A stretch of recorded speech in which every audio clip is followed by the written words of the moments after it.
আৰক্ষী জোৱান শ্ৰীমতী মিলি প্ৰভা চুতীয়াক জুবিনক আলিঙ্গন কৰাৰ বাবে নিলম্বিত কৰা হৈছে।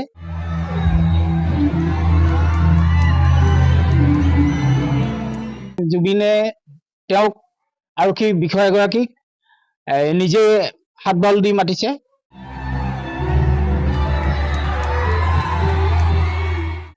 চাবুৱা আৰক্ষী চকীত কৰ্মৰত মহিলা আৰক্ষী জোৱান গৃহৰক্ষী বিভাগৰ আৰক্ষী জোৱান শ্ৰীমতী মিলি প্ৰভা চুতীয়াক জুবিনক আলিঙ্গন কৰাৰ বাবে নিলম্বিত কৰা হৈছে। আমি প্ৰত্যক্ষদৰ্শী হিচাপে যোৱা সিদিনাখনৰ বিহু সন্মিলনত আমি নিজে দেখিছো যে জুবিন গাৰ্গে তেখেতে আৰক্ষী জোৱানগৰাকীক মঞ্চলৈ নিজে মাতিছিলে, হাত বাউল দি মাতিছে।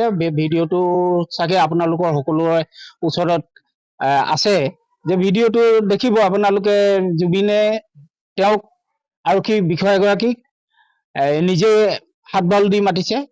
আৰু এতিয়া যিহেতু অসম চৰকাৰে তেওঁক আলিঙ্গন কৰাৰ বাবেই তেখেতৰ কৰ্মৰ পৰা অব্যাহতি দিছে, নিলম্বন কৰিছে।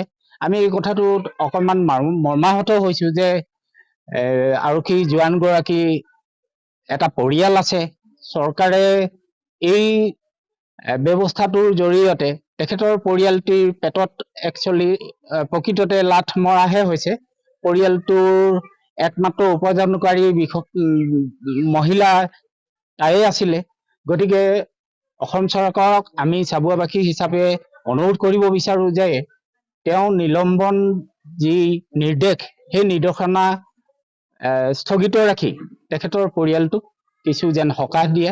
আমি চাবুৱাবাসী হিচাপে অসম চৰকাৰক সেয়াই অনুৰোধ কৰিছো।